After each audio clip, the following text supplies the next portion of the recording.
ప్రశ్నించే అవకాశం కూడా అర్హత కూడా ప్రజలు మీకు ఇవ్వలేదు. ప్రతిపక్ష హోదా కూడా లేదు మీకు. ఇప్పుడు అసెంబ్లీ వస్తుంది, జగన్మోహన్ రెడ్డి గారు రావాలని అందరం కోరుకుంటున్నాము, కానీ ఆయన రాడు. ఆయన ఎమ్మెల్యేలను కూడా పంపిడు. ఏమంటే ఆయన ప్రతిపక్ష హోదా కావాలని చిన్నపిల్లల్లాగా మానం చేస్తున్నాడు. ప్రతిపక్ష హోదా అనేది మీరు కావాలి కావాలి కావాలి అంటే ఇచ్చేది కాదు, అది ప్రజలు ఇచ్చే తీర్పు.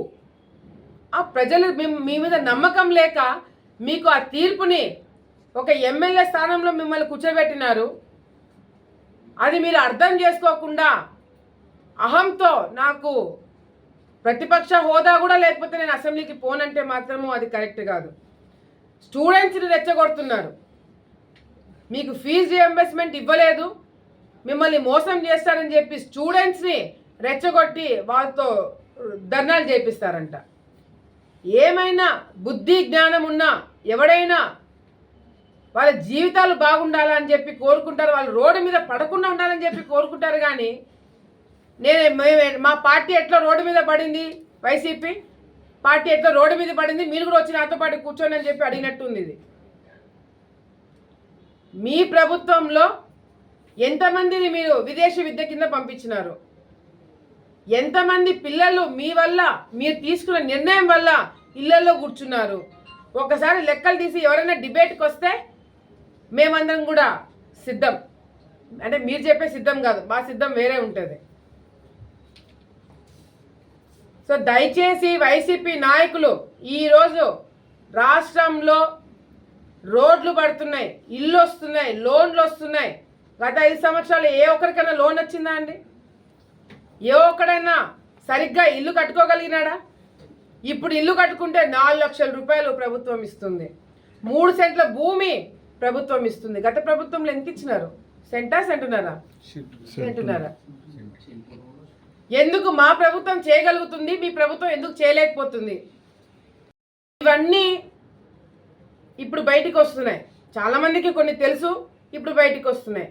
మీరు మీ ఇంట్లో దగ్గర మీకోసం కష్టపడి మీకోసము పాదయాత్ర చేసిన మీ చెల్లెల దగ్గర నుంచి వైసీపీ జెండా పట్టుకున్న సామాన్య కార్యకర్త వరకు మీరు ఎవరికి న్యాయం చేయగలిగినారు, ఎంతమందికి న్యాయం చేయగలిగినారు అనేది మీకన్నా ఒక లెక్క ఉండాలి కదా. ఈరోజు వైసీపీ నాయకులు ఏదో ప్రెస్ మీట్లు పెట్టాలి కాబట్టి పెట్టి తెలుగుదేశం పార్టీ అవినీతి కార్యక్రమాలు చేస్తున్నారు, తెలుగుదేశం పార్టీ నాయకులు దోచుకుంటున్నారని చెప్పి మీరు మాట్లాడుతున్నారు తప్ప ఎక్కడైనా ఏదైనా ఆధారం చూపించి మాట్లాడగలిగినారా? అంత ఓపెన్గా స్కాములు జరుగుతుంటే ఒక్కటైనా మీరు నిరూపించగలిగినారా? రాయలసీమలో మీరు చేసిన అవినీతి పక్కన పెట్టండి, మోసం.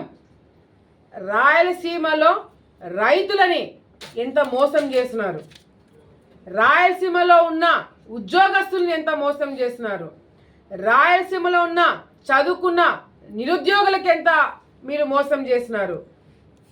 ఇంకా ఎవడు కూడా మర్చిపోలేదు. ఇంకా చాలా ఆవేశంగా ఉన్నారు మీరు చేసిన అక్రమాలకి.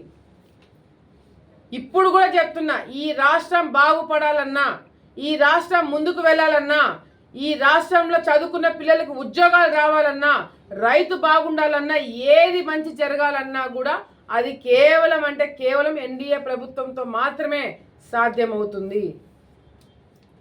మీరు 2.0లు 5.0లు ఎన్ని వచ్చినా కూడా ఏమీ చేయలేరు. ప్రజలందరూ కూడా మరి ఈరోజు జగన్మోహన్ రెడ్డి గారు ఎందుకు ఆ మాటలు మాట్లాడాల్సి వచ్చింది అనేది కూడా ఎవరికి అర్థం కావట్లే. ఇప్పుడు జగన్మోహన్ రెడ్డి గారి 2.0 వర్షన్ చూస్తారని చెప్పి ఒక పెద్ద స్టేట్మెంట్ ఇచ్చారు. దానికి నవ్వాలా ఏడవాలా తెలియక వైసీపీ నాయకులు చప్పట్లు కొడుతున్నారు ఆడ కూర్చొని. 1.0నే తట్టుకోలేకపోయినా మీనది, నేను 2.0 నా దానికి పిచ్చెక్కిస్తాడేమో అని చెప్పి వాళ్ళ కార్యకర్తలు వాళ్ళే మాట్లాడుకునే పరిస్థితి. ఆయనే అంటున్నాడు, గతంలో 1.0లో నేను ఏమీ చేయలేకపోయినాను, ఎవరికి న్యాయం చేయలేకపోయినాను కార్యకర్తలకి అని చెప్పి అంటున్నాడు. జగన్మోహన్ రెడ్డి గారు మీరు కార్యకర్తలకే కాదు ప్రజలకు కూడా ఏం చేయలేదు, ఈ రాష్ట్రానికి ఏం చేయలేదు, రాయలసీమకి ఏం చేయలేదు. 3 రాజధాని పేరు మీద రాష్ట్రాన్ని 3 ముక్కలుగా విడదీసి మీరు డివైడ్ అండ్ రూల్ పాలసీ తెద్దామని అనుకున్నారు. మీరు ఒక్కొక్క ప్రాంతంలో ఒకరిని పెట్టుకొని మీ వాళ్ళని ఏలుదామనుకున్నారు.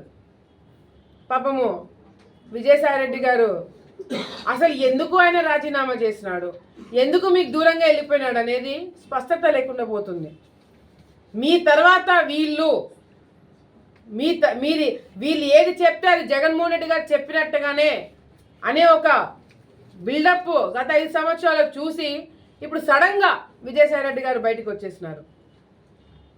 షర్మిల గారు కలిసినారు విజయసాయిరెడ్డి గారిని, వాళ్ళిద్దరు కూర్చొని మాట్లాడుకున్నారు. ఆమె ఓపెన్గా అంటుంది, ప్రెస్లోనే మాట్లాడింది, ఏమని విజయసాయిరెడ్డి గారిని ప్రెస్ మీట్ పెట్టి షర్మిల చెప్పిందంతా కూడా మీరు అబద్ధము, ఇది వాస్తవం అని చెప్పి మీరు ప్రెస్ మీట్ పెట్టారని చెప్పి ఒత్తిడి పెట్టి ప్రెస్ మీట్లు పెట్టించారంట సొంత చెల్లెల మీద.